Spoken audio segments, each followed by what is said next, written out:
Welcome to Kiss the Reviews. I'm Armando. Corey's next to me, probably. Sure. I think that's always. This is I'm all always working next to you, sweetheart. And with me and Corey is the cast from It's Love Bro 2023. We just did the review.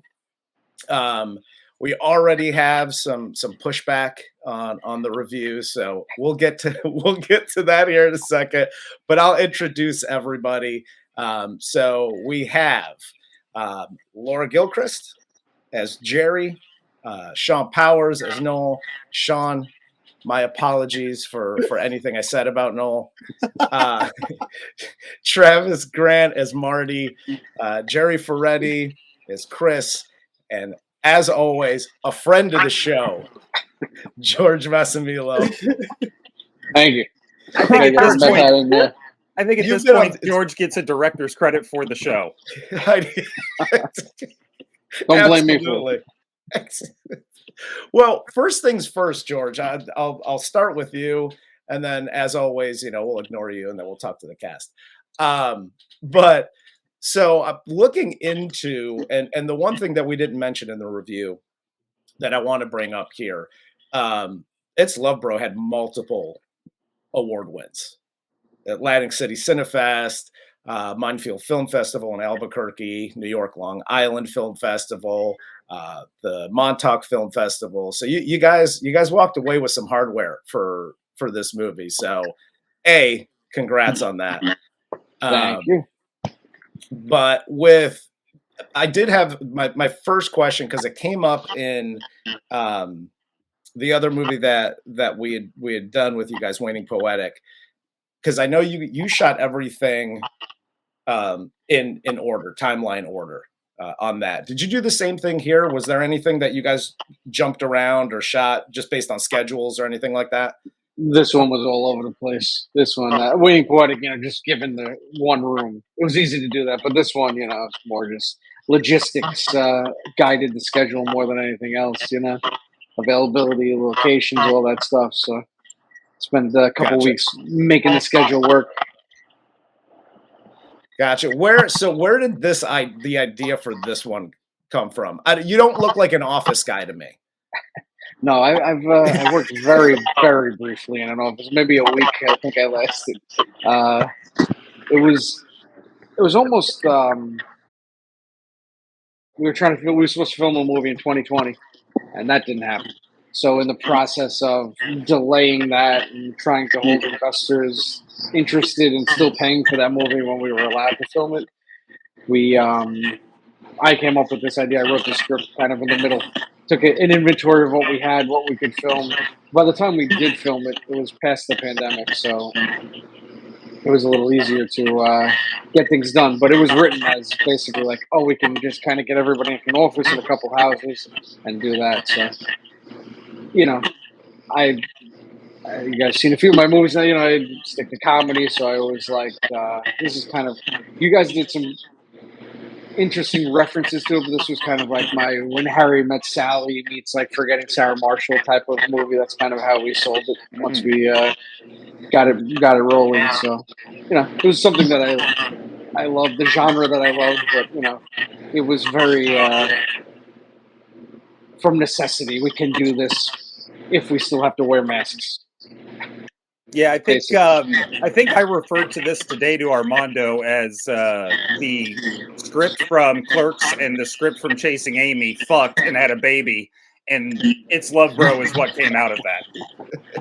I'll take that. I love both those movies. Your dirty little Kevin Smith love child. I love it. My first question, moving on to the ignoring George portion of the show now. My first question was actually for Travis. With our little bit of research we do here, I saw that you're a stand-up comedian, which is awesome. We love stand-up comedy here. Cool. And also, you are a black belt in Brazilian Jiu-Jitsu and Muay Thai. I am. So how badly? That was another chapter of my life, but yes, I was.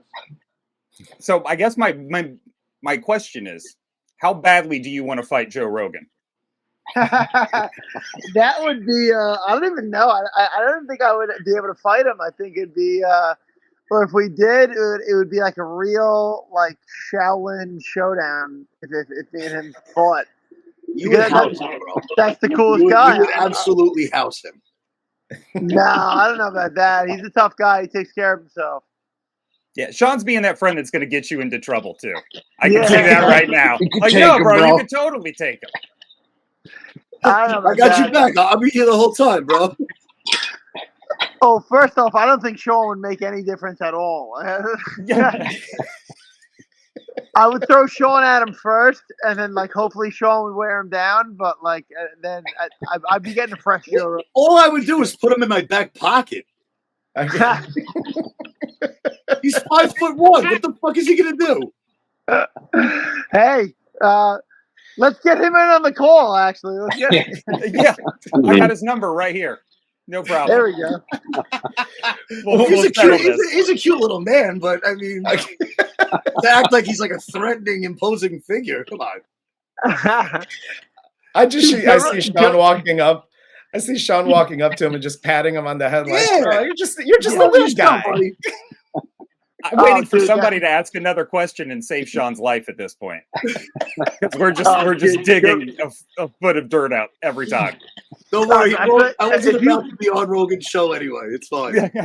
If you pat Joe Rogan on the head, I feel like you would catch a very swift kick. That'd be like a really bad. Oh yeah, well, because that's a horrible approach to fight. Like, you know what I mean? Like, here's my initial move: is I tap you on the head. Like, I heard that's how Laura picked fights on set, was she'd tap you on the head and then just slap the shit out of people. Like, Yeah. But Sean liked it. Sean was attracted by it. That's how Sean got off. And I was like, "What are you doing, man? Don't hit him like that." we all He was have getting our, into we all have our character. thing. Okay, I gotta ask. I got another question for Laura, but Laura, how did you put up with this on set? Oh, everybody was a good time to hang out with, actually. Like, everybody was such a fun time. So Sean was I always like, whenever I explained the cast, I'm like, Sean is such a character. So get ready if you come to the screening, you're gonna get like the whole experience. So I love him the already. It was appropriate for the last premiere, but you know, some people thought it was a bit much. You know, yeah, no, Sean, I think Armando's about to kick me out of our fantasy football league so you can join it. Like, I think It's Love Bro is happening right now in real time on screen. Well, Romance is developing. I've seen that look in his eye before. Well, as far as, because you guys just coming in, and as you guys kind of all popped in, it's been a while since obviously you guys have all seen each other since you've been on set. But Laura, you and Travis worked together on Necromance, right? yeah, we recently worked together. Okay. So, and I guess this is for both of you guys. wait. Obviously, I'm sorry. I apologize. Necromance? Yeah, Necromance. Is that TJ Kiss. Is that what that sounds like? Like implies? Yeah. Yeah, That's pretty much exactly it what was. That's exactly what it sounds like as I take my shirt off. All right. Yeah. Cool. All right. I like that you're that comfortable. Right now I'm in Fire Island, the house that I'm staying at. It doesn't have any AC. I have one fan. And I'm dying in here right now. Well, I appreciate all the views your shirtless body is getting our channel right now. Yeah. Use them on the thumbnail. You know, get clicks. Oh yeah, this is Armando's new co-host. The fan that I'm living off of right now has dust all over it, so I had to dust all the dust off, and it's Jesus Christ, it's stifling in here. But you know what? I was like George needs me for a call, so I guess I better be there. Hey, you got to do what you got to do. I respect it. I respect it. But for both of you, for you and Laura, working, how is it different working on a horror flick versus comedy? Oh, 100% different. Yeah. Yeah. There's some comedy in Necromance, like for sure, but horror's different. Horror, you gotta like really. You got to show that you're in danger. You got to show that you're uncomfortable, and you got to show, like, you know, but like there is comedy in it. Like nothing's better than working on a comedy. Like I've had the pleasure of working on like many different genres of stuff right now, and it's but comedy, I feel like comedy is for sure the best because comedy you kind of be yourself and like it doesn't all have to go right. You know, like it could go wrong and still come out great. You know what I'm saying? A lot of times better. A lot of, just the magic of the spontaneity. Like, yeah, it kind of plays off of that. Yeah. So, but do you like the acting better than stand up, or is it just different? I don't know. I at this point, I think I could only do both. I don't think I could do one or the other. I like acting because I've always wanted to do it, and I could show like, what I'm able to do. But comedy is like I could just go on stage and like be myself and talk about like kind of my shortcomings and like things that maybe I'm not too thrilled to say, but I can make it into something positive. And comedy is like a real good way to express myself, where acting is like I could express my skills more so, if that makes any sense. No, it makes perfect sense. Yeah. Totally. Yeah. Speaking of expressing skills, Laura, we were talking a little bit before we recorded about what a piece of shit Noel is as a human being in this movie. And I'm curious, how do you prepare yourself for that as being in love with this person and wanting to marry this person and seeing the good sides of who Noel is? Yeah, so I actually don't think a lot of people like see Jeri's side of you as like why she's with. Like they're just like this guy's complete shit. Mhm. But I think there's not enough like moments where they dive deep into the relationship to like understand why she stays in the circumstances. But like for me and my prep, I was just mainly coming from a point of Jeri's been around like the dating world for a while. She feels the pressure of just having to settle down with just one person. And she feels like she's been having to make all the moves with other people. And this is the one guy that like chased after her. And she was like, oh, this is different. Let me give this like a chance. And like, he's the one that is providing.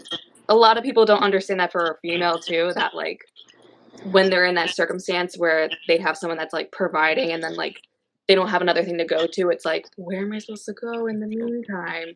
and I could beat everyone's ass. So it's like, well, this guy does have training in jujitsu, so like if I piss him off, who knows how he's gonna react to me? No, that's not what I was saying. I was saying that I could defend you. Wow. I didn't even realize you were going there. Wow. Yeah. Here's all these things that Jerry's going with, and it's like, Jesus Christ, we're throwing a domestic assault on top of this. Oh my God. Damn, Laura, you got deep in this relationship. So that's where I was mainly coming from, because I think some people were like, it's Jeri, she's a bad person. And it's like, yeah, both parties, like they have, their faults, but that's just where I was coming from at the end of the day. So I like it. So do you find out and this is more of a group question, I guess everybody can jump in all at once because that's fun. But do you guys find when you're reading a script and doing prep for a character that you really have to go a little further back than even the script maybe allows, just to really hone in who they are and make it your own character? Or do you just kind of go, one of my favorite things to do. Is it? Like, I love the whole entire, like, creating a character. I will write, like, pages for, like, my character, where it's, like, a collage. Every scene has, like, a whole story from, like, what happened before to then. It's one of my favorite things to do. Like, I was that kind of girl in college. I was like, oh, my gosh, yes, whenever we had to do that. So that's awesome. I remember hearing Robert De Niro talk about how he approached, like, different roles, and that he looked at it as always being the same person, just in a different situation.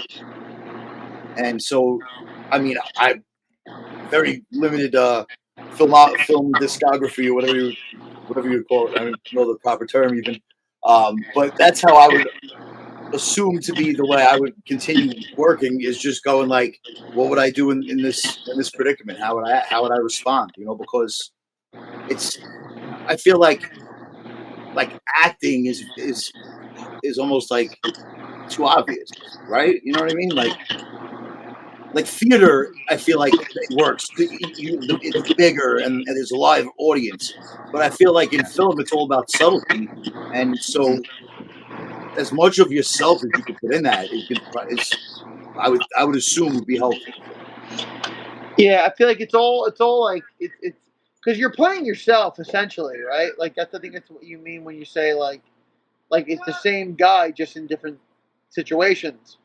But yeah, I mean you're playing yourself. I mean like I give a bit of a made up thing, like a made up character and all this shit. But yeah, for the most part, it's me and my emotions and how I would react. You know. Dude, I remember like the scene where you and Matt are having a football toss after the accident happened in my gym. Unfortunately, that with your shoulder. But I remember thinking at that point we had been filming enough, and we knew each other. We were cool. And I was like, man, he's very natural. Like you came off very natural in the role. And so I don't know if that's again inadvertently or if that was purposeful the way that you seem to have infused a lot of yourself into it as well. So Yeah. And thank you for that. It's very. Marty was a really easy character to get into because it was very much like myself. And I was like, cool. Like this is gonna come off real natural because I'm. It's similar to who I am as a person in real life. And yeah, I was able to do that with with the writing and George wrote it very natural, and he really gave us a lot of room to just creatively flap your wings, and so which was cool. Like I love when I'm on a set, and the director is all about that because I feel like that makes for the best type of picture. yeah, you know, and yeah, we did it. Well, and I'll chime in here. You know, most people say acting basically is reacting. You know, the big actors like Spencer Tracy, Michael Caine, these guys played hundreds of roles. They essentially very often played themselves, but as different characters. Spencer Tracy, who was a big time actor back in the day, he always said, you know, if I'm a murderer, I'm Spencer Tracy as a murderer. If I'm a judge, I'm Spencer Tracy as a judge. And he would bring his own character into it. Michael Caine always said, you know your lines, show up on time, listen, and react. A lot of times we're casting characters that fit us. I mean, George came to me and said, hey, I know you've had numerous office affairs, so I want to cast you as Chris. No, he didn't say that. But basically, I mean, yes, it's something in your character that it is there in the character you're playing. So, like they were saying, just keep it simple and listen and react. Well, and on that, I know Jeri, you've written and directed a ton of different projects. The Nobodies on YouTube is something that I saw. The joke here is we don't really do research, but I think for the interviews we've done with George and the different actors from his movies, I think we've done more research over the past month than we've done in the past year. Right. But with the writing, the directing, how did you get involved with It's Love, Bro? And do you have a favorite? Do you like to act more, or do you like the writing piece or the directing piece?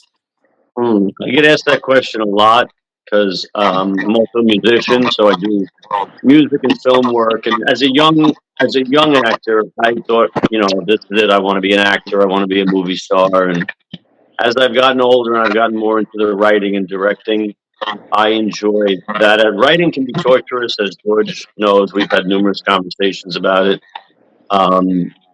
Directing is a big passion of mine. I love working with the actors, bringing that creativity, and I like to let them be, guide them, but then let them be, let them find that role.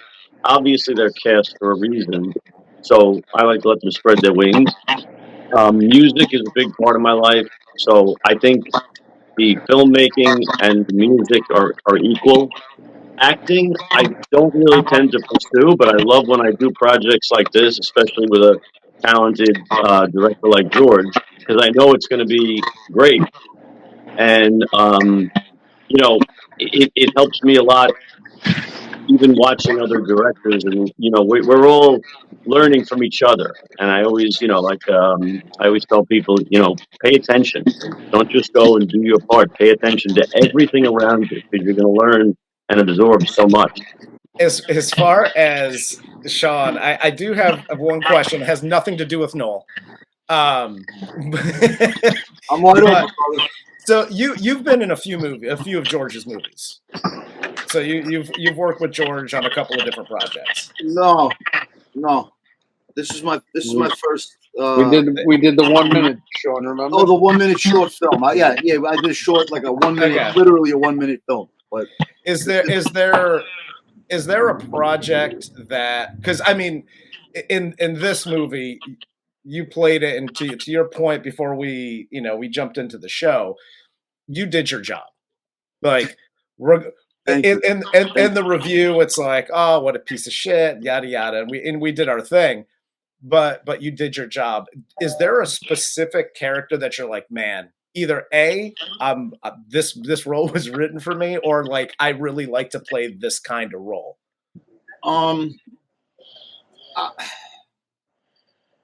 I read somewhere that the best villains believe they're the hero. And in real life, I've found myself in that position a lot of times, where I have very strong conviction about something, and people around me don't necessarily agree, or have the same perspective or insight. And if that makes me a bad guy in those situations, I'm fine with that.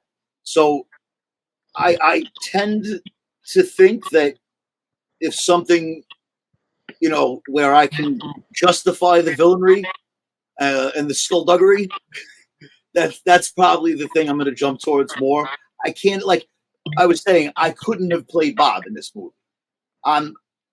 My whole entire essence and aura is not to be lazy, and just mopey. Like, I don't have that in me. I can't pretend to even be like that. So. Could I be a good guy in a film? Yeah, but he would have to still be like a somewhat, enthusiastic person. There's got to be a passion behind whatever the person's doing. Like an action hero, kind of. Or there's got to be an anti-hero driving them to do something. Like when I saw the Taken movie, the first one, I thought to myself, like, that's a great premise to really let someone go kick some ass. You know what I mean? Like, he's not looking for a fight, but I do have a certain set of skills, And I thought that phrase alone carried that movie so far, because it was like, I'm not looking for a problem, but I think that I relate to that. I want to spread that question out to the rest of the group. What kind of role is your favorite to play? Good guy, bad guy, hero, love interest, jester. Villain is easy, not easier, but more fun to play, because I feel like villain is like a hero. You can only go so far, where a villain, it's like an endless pit. Like you could just keep getting badder. You can keep getting worse. You can keep getting more crazy. Where a villain is like, I'm gonna do these things, and that's what I want to do, and this is what I uphold myself to, and that's it. Like, I have a message I'm spreading in the world, and that's that. Where a villain just wants to watch the world burn, and he doesn't even care. Like, he doesn't give a fuck about people. He doesn't give a fuck about, he barely even gives a fuck about himself.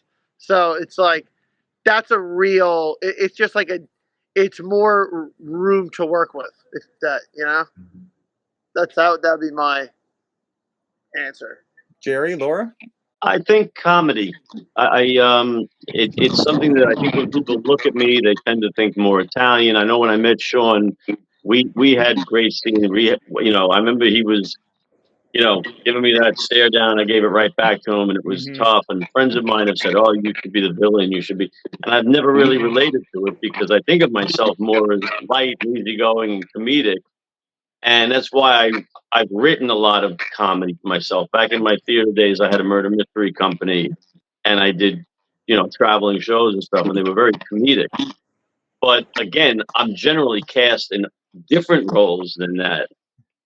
But I think I enjoy doing comedy. I mean, it's always good making people laugh and interacting with people on a comedic level. Oh, I really want to do a buddy cop film as well.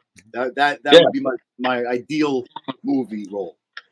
Because George, write us one. Sean and I will be, buddy I wrote cops. 2 buddy cops. Perfect. I from that day because that chemistry. It felt. I mean, I don't think we had to reshoot any scenes that we did. You and I. Everything was like one take because there was this eye contact that was like maintained straight through, and I think it's difficult. It's more challenging any role when it's all on your shoulders, so to speak. But when you have someone to play off of throughout it, I think that gives even more opportunity for hilarity to ensue, as a critic might say. Laura, what's your favorite role to play? I'm honestly I'm still trying to figure out what kind of roles I love the most. But I love a good rom-com genre. I do love a comedy. I love a dark comedy too. A little dysfunctional family is fun as well. And I do love a character who comes the sassy, aggressive type of characters that are sarcastic. But I'm open to any character at this point in my life where I'm just anything to make me challenge myself more. I'm into as regards to Laura, you need to be one of those smiling bitch villains. Yeah. In the movie. And I mean that as a compliment of the highest. But Sean, I thought you no. her as that love bro. Because you're very genuinely nice. And so if the script were to portray you differently, I don't know that you can fully turn off the niceness. You know what I'm saying? And it would be a great thing to see, in my opinion, to see you in the villain role. I would definitely. I'm down for it. I'm down. I'm ready. You know what would work? So. The amount of smiling you're doing and how good your smile is. You should be in the horror movie Smile. That's a perfect role for you. You get to smile the whole time, and you're a bad guy. There you go. There you go. Call me after this interview. We'll talk about a casting agent kind of situation. Yeah. One really quick question. I gotta know, Sean. How many tap out tees do you actually own? Is that? I'm going to tell you something Travis told me when we were filming.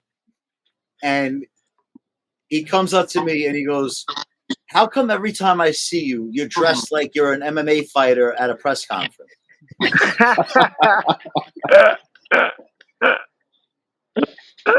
And as I look down at my leather pants and silk shirt, I didn't know what he was really referring to. No, that's exactly what Armando ordered with senior prom. So I have no tap out t-shirts. I wear polo mostly, and I have my own clothing company and stuff. So, I'm not. I'm more of a an individual asshole than the typical asshole. What's the name of your clothing company? Because there's a lot of traits that people don't like about me, but they're not. I also hate a lot of the same douchey people that you guys are talking about. I despise those same. Yeah. So I try to have at least different qualities that suck about myself. I like it. Always moving forward. What's the name of the clothing company? Yeah.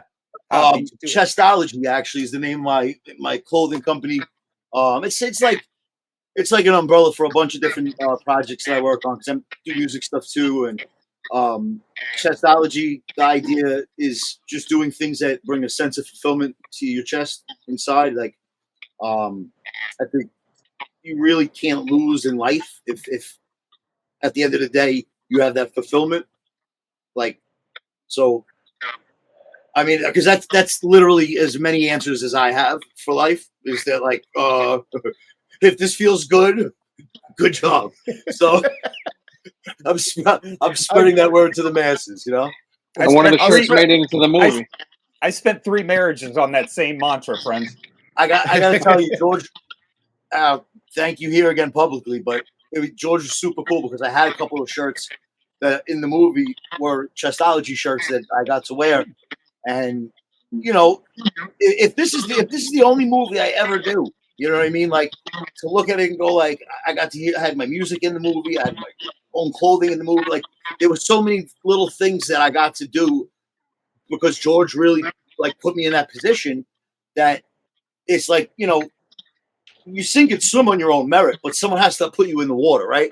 And so I can't thank him enough for putting me in the water and giving me the opportunity to show how many different things I could suck at once. Yeah, he's done the same thing for us too. Yes. All these interviews and reviews, we really know we're swimming in deep waters right now with no floaties. So thanks, George, for making a bunch of us look like Sorry, idiots. everybody. Well, I do have, and I love asking this question. And I know some of you have talked about some other actors and other people. Is there an actress, an actor, and I'll throw it out to everything. Director. I know some of you guys do music, obviously. A musician that, alive or dead, that you would love to work with. Well, I'll answer Jerry's for him. It's Elvis. George Carlin. You know, it's an interesting question because everybody always thinks that about me. And I love Elvis, don't get me wrong. But Dean Martin there was something about Dean Martin. Where did that come from? He's the quintessential entertainer. The guy could act, sing, dance. He was nice. He made it through Hollywood without being a shithead. And he played golf. So if I could sit and hang out with somebody, it'd be Dean Martin. Over Elvis. Yeah. That's a great answer. I have 2 Dean Martin pictures right here. Really? Oh, go ahead, Sean. I'm sorry. No, George Carlin. Oh, nice. Dig it. I mean, obviously having a 50+ year comedy run is incredible, but by the second half of his career, he was like a philosopher at the same time. I mean, he was like, he was doing it in the form of comedy, but so much of what he was saying was dead on accurate, you know, social commentary. And right at the end, he just became like an angry ranter. He wasn't even really comedy, but it was funny. And that's what to me was like, it was almost like that's what you're supposed to do when you have 40+ years in the game. Right. Like, now you don't have to adhere to any of that bullshit. His last special was Life is Worth Losing, and it was an hour-long comedy special about death. The entire there was no other topic. Death. And people were like, it's too dark, blah, blah, blah. And I thought, I was like, how brilliant and how ballsy and established you have to be able to get HBO to pay you $6 million to talk about death for an hour and call it comedy. And that he died shortly thereafter. So it was like almost like an intuitive kind of aspect to it. To me, he was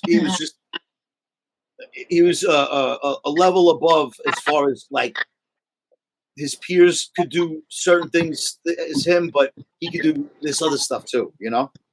And I think that's actually similar to Jerry in regards to how you said about Dean Martin, that, you know, it was more than just what he was known for that he excelled at. You and George Carlin in a buddy cop movie. There you go. There it is. That's a fucking movie, Chief. It's just us robbing the criminals. That's it. That's it. Laura, how about you? Okay, so my favorite actor would have to be Robert Pattinson. I just Nice. really think he's like very like good at what he does. He's His vengeance. method of acting is like phenomenal. So I love him a lot. And director wise, love Greta Gerwig. I would love to work with her. So yeah. Travis? The You Dark guys Knight, hear me Travis? still? Yep. I think I would want to. I would love to work with Robin Williams. I feel like he'd be a fucking great guy to work with. Oh, That- wow. That'd be Because fun. I've heard he. I mean, up until the end, he was still going to like open mics and shit. Mhm. Like he would just like, what are you doing? Well, you don't need to go to open mics, but supposedly like you know you get done with a shift and you want to work another 12 hours because he's just like literally that good. And yeah, that'd be my answer. All I right, love George, it. last time you said Rodney Dangerfield. Now, who are you casting with Rodney? Oh, that's a good one. With Rodney specifically, Yep. I mean, You Joe signed Pesci and Rodney Rodney. Dangerfield and Easy Money. We're gold. You know, I could work with those two. I could. I have a feeling at the end of all these interviews, you're just going to be basically reshooting Easy Money. Like, you're just going to recast everybody. If I could, the one movie I'll remake. Love it. That would Coming out in 2026. It's a remake, bro. You know what would be an interesting thing to do, going back to your answer of Elvis, as a director now who's confident in my ability to direct, would be to direct him in a good movie and show his acting ability. Because he actually was a very good actor who made crap. Other than his first 3 movies, he made 33 pictures, and they were all pretty much garbage. But he actually was a really good actor, if you watch those movies. So that would be a very interesting thing to do, is have the opportunity to work with him in a real movie. That would be a nice challenge. That would be cool. A movie where he doesn't sing every scene.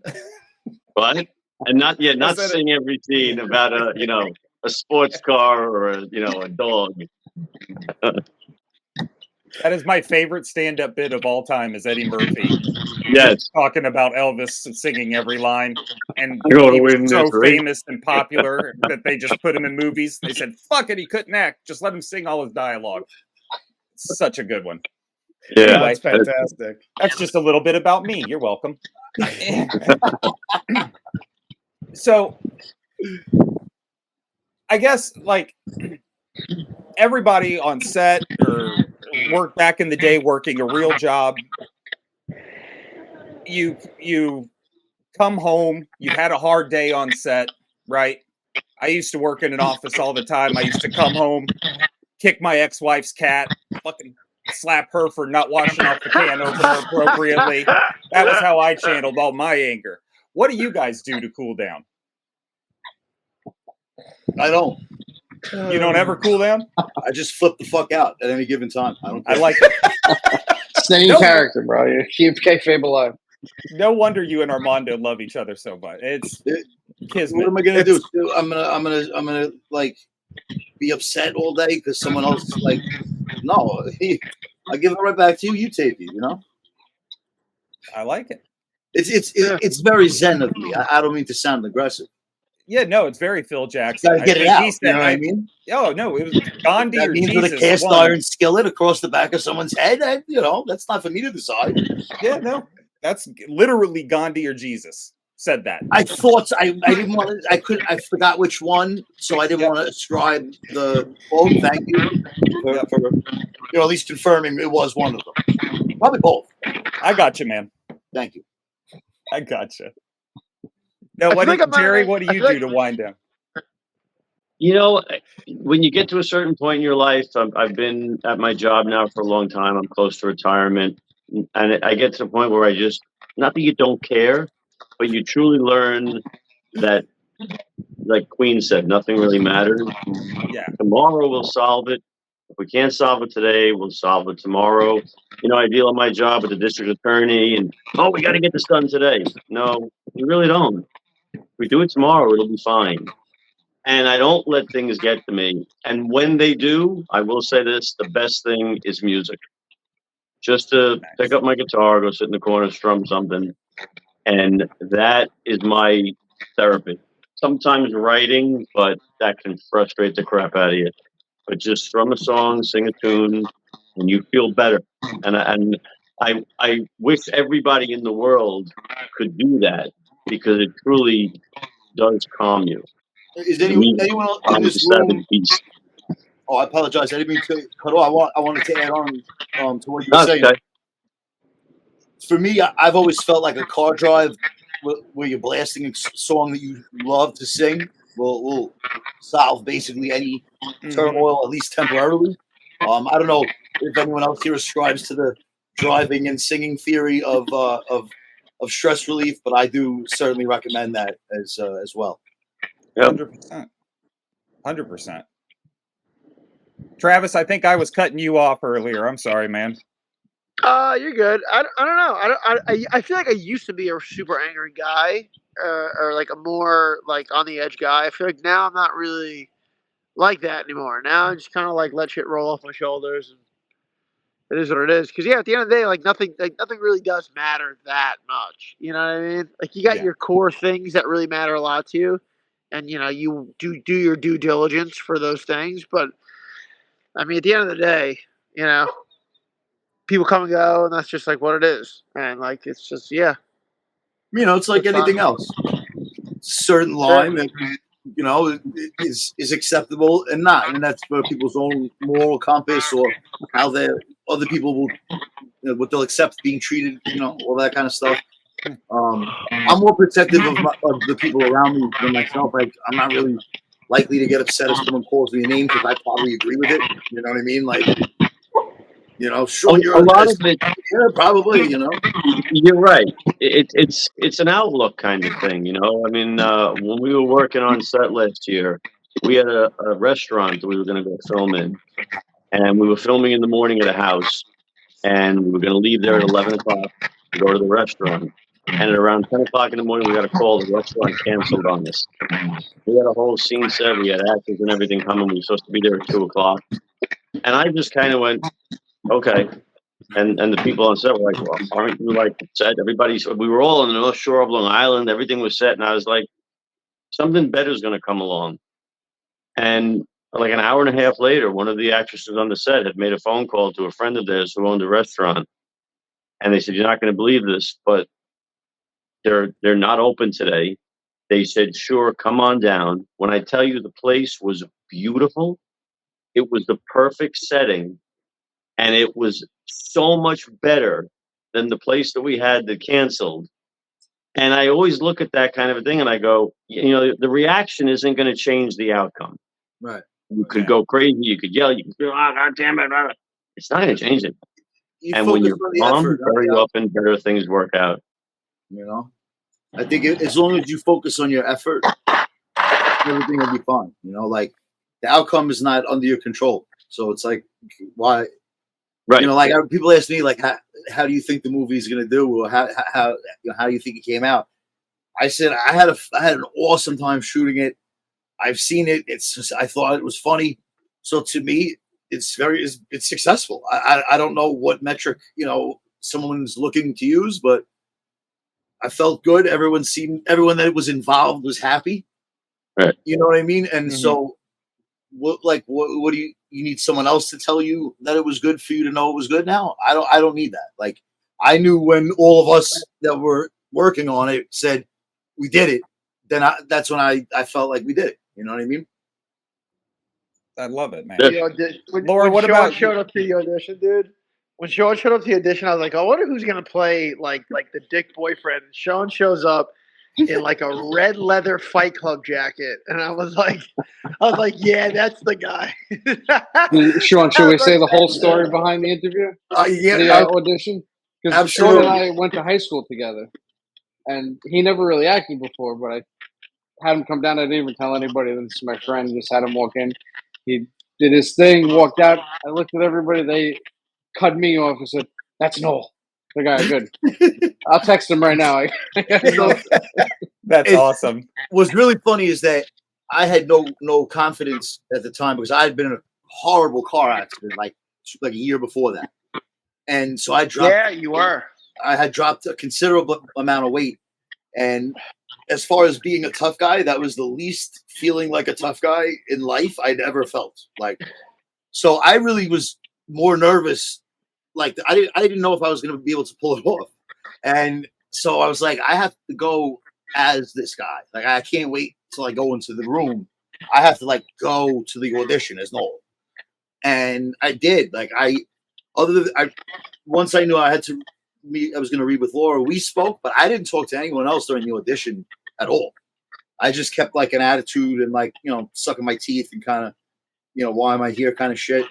And I remember when I walked into the audition room, because Jeri, I'm sure you can relate to this, right? With music, if you memorize lyrics, it's easy to memorize a couple of lines, overnight.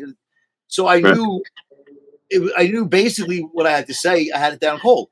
And being in character, when I walked into the room, someone handed me a script and I just threw it on the floor and just stared at Laura. She'll tell you if I'm lying. I just stared at her. And they were like, okay, go.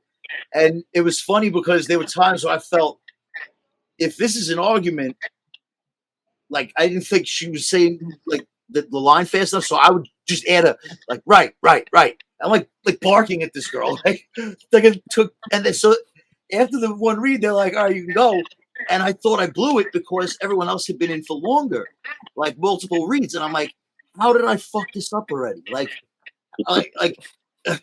And George texted me. He goes, "Yo, they didn't say you could go after that one take because it was bad. It was because you did good. Like you got it." I was like, "Oh, I really thought I went like too hard. I thought I like kind of like either pissed Laura off, and she was like, I'm not working with that maniac.' I was not confident that I got the role." So, Laura, are you able to feed off of that in one, the audition, but also when you're actually shooting?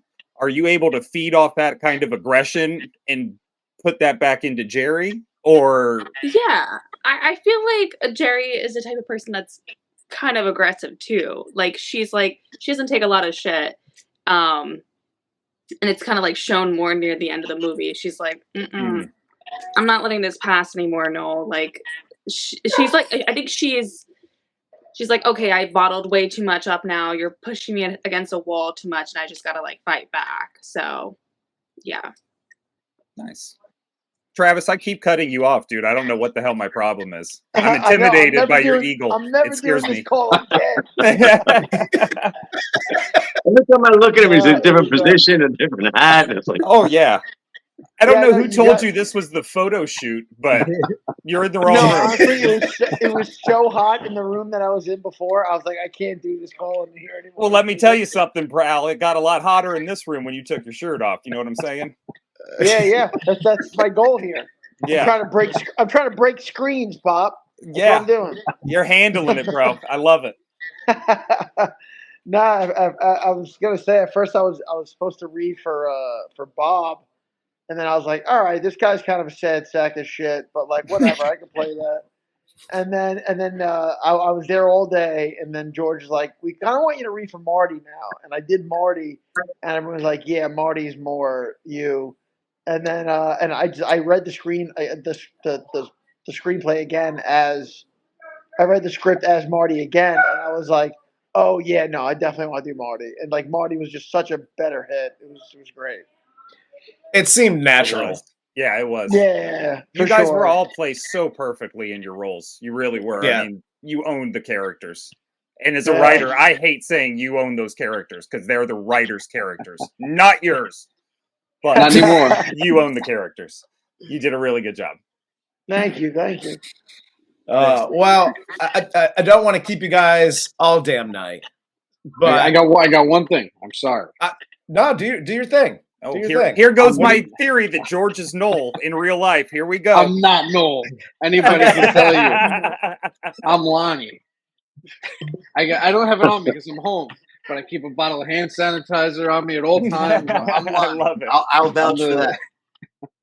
I'm the germophobic moron. No, I love it. It was so funny that you put that in there because you're a sanitizer, enthusiast. I think it's safe to say. I like And it. I thought it was so funny that you put that in the movie. Like I don't know why it struck me as just like, dude, he's so committed to making the best movie possible that like he'll even put that in there. I love it. Every character in this movie was really fantastic. I'm sorry, George. I think you said you had one more thing. That was it. So I'm Lonnie. All right. Well, Okay. fuck me Not then. Noel. All right, good. Well, George in the film in the interim of filming this movie lost 20 pounds out of like stress. More actually. George, Close to George had 50. to buy new jeans like halfway through the movie. It was like I was like, George, you look That's like you're true. That's dying, true. dude. What's going on? With I was a little bit, but I'm still here. I love it. well, we're gonna do one more round robin for anybody that whatever you guys want to promote, any new projects you're working on, movie, music, etc. Go. We'll start with Laura, and we'll work our way around. Oh my gosh, hi. Yeah, so I just recently wrapped for filming a project called A Beach House in the Hamptons. So that's really cool. That's gonna start editing wise. And then yeah, like Travis and I were in Necromance, so stay tuned for that too. But yeah, a lot of other exciting projects on the horizon. So thank you again so much for this opportunity to like hop on here today and talk to you all. So No problem. No, And thank if you. anybody wants to follow you on social media, where can they follow you? oh yes, it's at _. Awesome. Dig it. George, we know you. Sean, you're up. All right. Yeah, you can check it. You can check me out at let's see, herdrecords.com is my music company. Chestology.com is the clothing and perspective website, and Prezi Pow is the music website. I'm not too big on like the Spotify stuff. Like I have old music on Spotify, but all the new stuff, like right now, we just put out the Unpopular Vote Volume 1 and 2. It's like a double-sided, project. Got new videos coming out basically every week. I had to take a month off of social media for mental health reasons, and so I'll actually be talking about that on something else soon. I wouldn't want to bring all that into this kind of a beautiful conversation, but the point is, we're all living our lives, I guess you could say somewhat publicly at this point, and so I'm just trying to bring as much authenticity with those things, and that's it. Be yourself. Your vibe attracts your tribe. Love it. Dig it. Jeri? Dig it. Well, right now it's busy season for the band, the Mutant Kings. We can be found on themutantkings.com. It's a 50s to 70s rock and roll band. The New York Long Island Film Festival, we're ending our submission run at the end of August. The festival is going to be in October. So that's at nyliff.com, nyliff.com. And we're hoping to resume filming on the Fontanas season 2 in August. So we're on Facebook and, of course, the websites. Awesome. My bad. I didn't say. I'm sorry. On social media, it's Prezi Ultra. That's it. All right. Perfect. Travis, and don't be surprised if I cut you off. I actually just put out a few projects. I just put out a war movie. I was shooting that over in Virginia. It's called Untold Valor. I just put out another movie. It's called Waitlist, A Lovish Story. Then I put out another movie. It's called Brimstone. So I got some projects coming out. They're all being edited right now. I'm That's all the actually time we got on Kiss the... No, I'm just kidding. You fucking dick. No, but I'm also I'm getting ready to film my half-hour special in November. It's going to be at the Gotham in Hop Hog. So that's going to be November 10th. Congrats, bro. That's awesome. Thank you, man. Yeah, we just locked down the venue. It's going to be fun. That is super exciting. If you want to find me, just follow me, Trav_Grant on Instagram. That's Trav_Grant on Instagram. And I have a podcast, Treading Water Podcast. We got to get Sean back on because our episode got fucked up. So I'm ready. Yeah. I'm ready whenever you are, bro. Say the word. You know. Okay, cool. So there you go, guys. Tune in because Sean's gonna be on. Love it. Dig it. That's it. Dig Appreciate it. you guys all very much for coming on and spending some You guys time do a with great us. job, man. I Thank listened to you. a couple Thank episodes, you. and I was excited to be here. And it was exactly as I imagined it would be. It was a great experience. Yeah, we're completely stupid and full of shit and have zero idea what we're talking about when it comes to movies. So when It makes it a actual lot easier for professionals someone come like on, me. it feels really nice. So thank you. Similarly, in the same boat. I mean, so it works. We're kindred Dig it. spirits, my friend. Kindred spirits. Absolutely. Yeah, let's go fuck some people up with frying pans, bro. I don't even know where that came from. That was the weapon I went with. You know. Yeah, I dug it. I assumed it would be an in-house attack, like a home invasion of some sort. I don't know. It fit. That works. All right, guys. You guys all have a great night. Thanks for coming in. We really appreciate it. That's a badass shirt, Thank bro. you, I just saw that everybody. integrity. See you. Peace. See you guys. Thank you so much. Later. Thank Take you. care. Everyone have a great night.